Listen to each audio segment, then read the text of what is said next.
Kogilu layout ವಿಚಾರ ಈಗ ದಿನೇ ದಿನೇ ಗಂಭೀರವಾಗ್ತಾ ಹೋಗ್ತಿದೆ. ಒಂದು ಕಡೆ ಅಕ್ರಮವಾಗಿ ನೆಲೆಸಿದ್ದ ಮನೆಗಳನ್ನ, ಶೆಡ್ಗಳನ್ನ ಸರ್ಕಾರ ಬುಲ್ಡೋಜರ್ ಹಾಕಿ ತೆರವುಗೊಳಿಸಿದೆ. ಮತ್ತೊಂದೆಡೆ ಈಗ ಅದೇ ಸರ್ಕಾರ ಹೈಕಮಾಂಡ್ ಒತ್ತಡಕ್ಕೆ ತಲೆಬಾಗಿ ವಲಸಿಗರಿಗೆ ಗೃಹಭಾಗ್ಯ ಕಲ್ಪಿಸೋಕೆ ಮುಂದಾಗಿದೆ ಅನ್ನೋ ಆರೋಪಗಳು ಜೋರಾಗಿವೆ. ಅಕ್ರಮ ಅಂತ ಮನೆ ಕೆಡವಿದ್ರು ಈಗ ಅದೇ ಜನರಿಗೆ ಫ್ಲಾಟ್ ಕೊಡೋಕೆ ಓಡಾಡ್ತಿದ್ದಾರೆ ಅನ್ನೋ ಮಾತು ಕೋಗಿಲು ಸುತ್ತಮುತ್ತ ಜನರಲ್ಲಿ ಹರಡ್ತಿದೆ.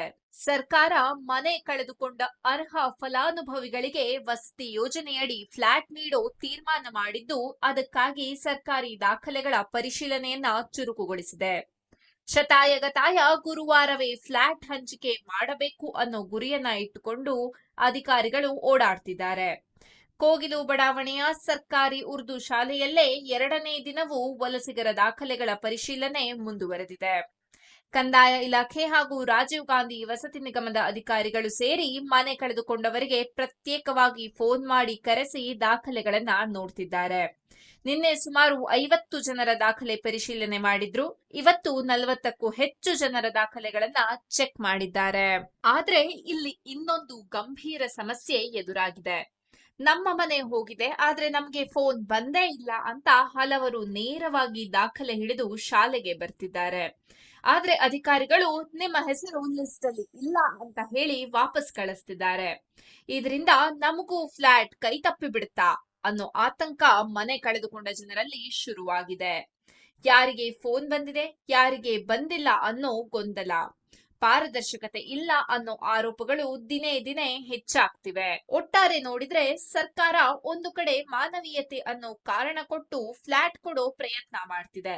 ಮತ್ತೊಂದು ಕಡೆ ಅಕ್ರಮ ವಸತಿ ತೆರವುಗೊಳಿಸಿದ ನಿರ್ಧಾರಕ್ಕೂ ಸರ್ಕಾರವೇ ಗೊಂದಲ ಸೃಷ್ಟಿಸಿಕೊಂಡಂತಾಗಿದೆ.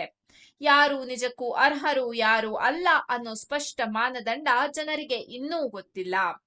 ದಾಖಲೆ ಪರಿಶೀಲನೆ ಪ್ರಕ್ರಿಯೆ ವೇಗವಾಗಿದೆ ಅಂದ್ರೂ ಎಲ್ಲರಿಗೂ ನ್ಯಾಯ ಸಿಗುತ್ತಾ ಅನ್ನೋ ಪ್ರಶ್ನೆ ಮಾತ್ರ ಹಾಗೆಯೇ ಉಳ್ಕೊಂಡಿದೆ. ಈ ಸಮಸ್ಯೆ ಬಗೆಹರಿಸೋಕೆ ಸರ್ಕಾರ ಮೊದಲಿಗೆ ಮಾಡಬೇಕಾದದ್ದು ಪಾರದರ್ಶಕತೆ. ಅರ್ಹ ಫಲಾನುಭವಿಗಳ ಅಂತಿಮ ಪಟ್ಟಿಯನ್ನ ಸಾರ್ವಜನಿಕವಾಗಿ ಪ್ರಕಟಿಸಬೇಕು. ಯಾಕೆ ಕೆಲವರಿಗೆ ಫೋನ್ ಹೋಗ್ತಿಲ್ಲ, ಯಾಕೆ ಕೆಲವರ ಹೆಸರು ಲಿಸ್ಟ್ ಅಲ್ಲಿ ಇಲ್ಲ ಅನ್ನೋದಕ್ಕೆ ಸ್ಪಷ್ಟ ಉತ್ತರ ಕೊಡಬೇಕು. ದಾಖಲೆ ಸಲ್ಲಿಸಲು ಒಂದು ಅವಕಾಶ ಮಾತ್ರವಲ್ಲ, ಸಮಯಾವಕಾಶ ಕೊಟ್ಟು ಎಲ್ಲಾ ಮನೆ ಕಳೆದುಕೊಂಡವರಿಗೂ ಸಮಾನ ಅವಕಾಶ ನೀಡಬೇಕು. ಜೊತೆಗೆ ಫ್ಲಾಟ್ ಹಂಚಿಕೆ ಪ್ರಕ್ರಿಯೆ ಮೇಲೆ ರಾಜಕೀಯ ಅಥವಾ ಹೈಕಮಾಂಡ್ ಒತ್ತಡದ ಅನುಮಾನ ಬಾರದಂತೆ ಸ್ಪಷ್ಟ ನಿಯಮಗಳನ್ನ ಜಾರಿಗೆ ತರಬೇಕು. ಇದೇ ಗೊಂದಲ ಮುಂದುವರೆದ್ರೆ ಮುಂದೆ ಪರಿಸ್ಥಿತಿ ಮತ್ತಷ್ಟು ಬಿಗಿಯಾಗಿಸುವ ಸಾಧ್ಯತೆ ಇದೆ. ಫ್ಲಾಟ್ ಸಿಗದವರು ಬೀದಿಗೆ ಇಳಿದು ಪ್ರತಿಭಟನೆ ಮಾಡಬಹುದು, ಕಾನೂನು ಹೋರಾಟಗಳು ಹೆಚ್ಚಾಗಬಹುದು. ಸುಪ್ರೀಂ ಕೋರ್ಟ್ ಮೆಟ್ಟಲೇರಿದ್ರೆ ಸರ್ಕಾರಕ್ಕೆ ಕಾನೂನು ತೊಂದರೆಗಳು ಎದುರಾಗಬಹುದು.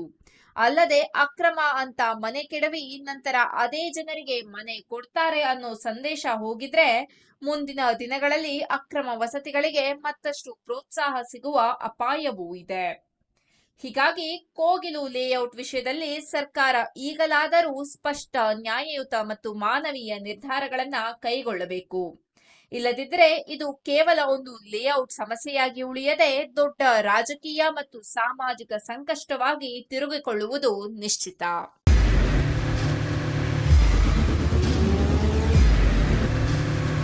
ಪ್ರಜಾಮಾರ್ಗ ನ್ಯೂಸ್, ಇದು ಜನಸಾಮಾನ್ಯರ ಧ್ವನಿ. ನಮಸ್ಕಾರ. ನೀವು ನೋಡ್ತಾ ಇದ್ದೀರಾ ಪ್ರಜಾಮಾರ್ಗ ನ್ಯೂಸ್. ರಾಷ್ಟ್ರದ, ರಾಜ್ಯದ, ರಾಜಕೀಯದ ಬಗ್ಗೆ ಹೆಚ್ಚಿನ ಸಿನಿಮಾ ಅಪ್ಡೇಟ್ಗಳಿಗಾಗಿ ಫಸ್ಟ್ ಲೈಕ್ ಮಾಡಿ, ಸಬ್ಸ್ಕ್ರೈಬ್ ಆಗಿ, ಹಾಗೆ ಫಾಲೋ ಕೂಡ ಮಾಡಬೇಕು.